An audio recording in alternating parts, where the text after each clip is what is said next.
Hello friends, welcome back to my channel. दोस्तों, आज हम आपको बताने वाले हैं भारत में राष्ट्रीय दल के बारे में। सबसे पहले आपको बताएंगे कि भारत में राष्ट्रीय दल को मान्यता कैसे प्राप्त होता है, फिर बताएंगे कि भारत में कितने राष्ट्रीय दल हैं और फिर राष्ट्रीय दलों के नाम के बारे में। तो चलिए वीडियो को स्टार्ट करते हैं। लास्ट तक वीडियो में बने रहिएगा। अगर वीडियो पसंद आए तो लाइक, सब्सक्राइब और शेयर भी ज़रूर कीजिएगा। तो सबसे पहले आपको बताते हैं कि भारत में जो है राष्ट्रीय दल को मान्यता कैसे प्राप्त होता है।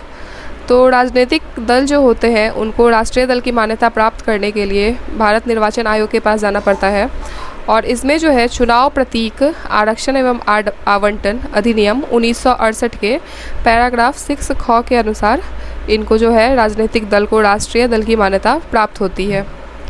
फिर है कि राष्ट्रीय दल के रूप में मान्यता प्राप्त करने के लिए जो नीचे कुछ शर्त दिए गए हैं, उस शर्त में से कोई भी आपको एक शर्त पूरा करना होता है, तब जो है वो राजनीतिक दल जो है वो राष्ट्रीय दल में मान्यता प्राप्त होता है। इसमें है पहला कि कोई पंजीकृत दल 3 विभिन्न राज्यों में लोकसभा की कुल सीटों की कम से कम 2% सीट हासिल की हो, यानी कि जितने भी लोकसभा में सीट है उसका 2% सीट हासिल करना है किसी 3 विभिन्न राज्यों में। उसके बाद अगला इसका शर्त ये है कि कोई भी दल अगर 4 अलग राज्यों में लोकसभा या फिर विधानसभा में कम से कम 6% मत पाए और लोकसभा में कम से कम 4 सीट हासिल की हो, तब राष्ट्रीय दल का मान्यता प्राप्त हो सकता है।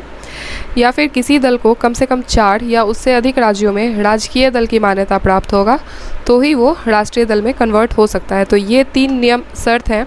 इसमें से कोई भी एक शर्त अगर फॉलो किया जाता है किसी भी दल के द्वारा तो उसको फिर राष्ट्रीय दल का मान्यता प्राप्त हो सकता है। अगला है कि 24 मई 2023 को भारत निर्वाचन आयोग के द्वारा जारी किए गए अधिसूचना के अनुसार देश में अभी 6 राजनीतिक दल ऐसे हैं जिनको राष्ट्रीय दलों का मान्यता प्राप्त है। तो इसमें जो है 6 राष्ट्रीय दलों के नाम ऐसे हैं।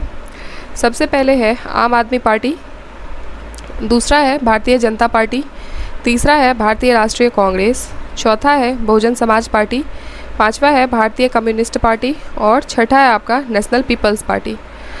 तो ये 6 दल हैं जिनको अभी राष्ट्रीय दल की मान्यता प्राप्त है। तो ऐसा नहीं होता है कि एक बार अगर राष्ट्रीय दल की मान्यता प्राप्त हो जाए तो फिर इसका जो है वो पूरे लाइफ टाइम चलता है, ऐसा नहीं है। अगर किसी भी इन शर्तों में से अगर वो फॉलो नहीं करता है, कोई भी एक मतलब 3 जो शर्त दिए गए हैं उसमें से अगर फॉलो नहीं कर पाता है तो उसको जो है फिर उससे फिर राष्ट्रीय दल का मान्यता जो है वो ले लिया जाता है चुनाव आयोग के द्वारा। अगर आपको ये वीडियो हेल्पफुल लगे और वीडियो पसंद आया हो तो लाइक, सब्सक्राइब और शेयर ज़रूर करें। Thank you.